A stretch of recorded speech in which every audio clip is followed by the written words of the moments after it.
things I really like to think about, and I'm not a big screens blamer for what's happening right now. You know, one of the questions people ask me is, why do kids have so much anxiety? And everybody's blaming screens. We have all these digital natives running around now, and I wasn't a digital native. You weren't a digital native, I don't think. Thank you. So we're parenting in an era where there's this new variable that we don't really understand what is the impact.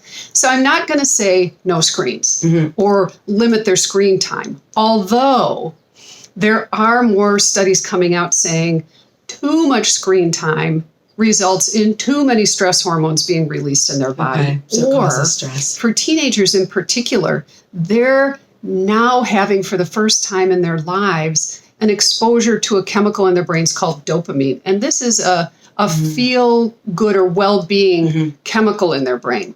And every time you pick up your phone and check it, or every time you get online to see if your friends are playing a video game, you get a little dump of dopamine, a little dump of dopamine.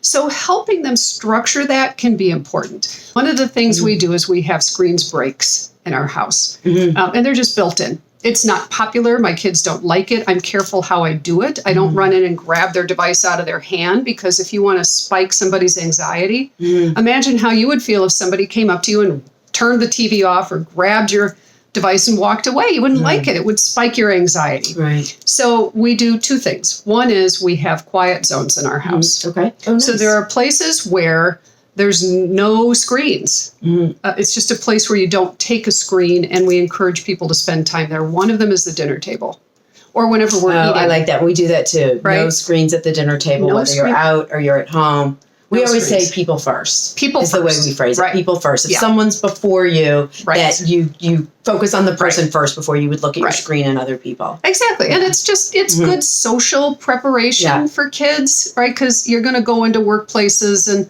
other places in your life, and you can't, you have to know how to have an actual conversation with somebody who's not your best friend. So being able to do that is important. So not having screens at the table. It's just a screen-free zone. And it's just it's a rule. Okay. Nobody likes it. They'll complain. Takes about 2 minutes, and then they're on to the next thing, and we just start talking about other stuff. So that's one of the things that we do. I also have a room in our house that is just a screen-free room. And I'm surprised sometimes I'll find my kids in there. Interesting. I'm not in there, but they go in there just because it's quiet. There's no other noise. So having a screen-free zone, however you determine for your family that's going to work best.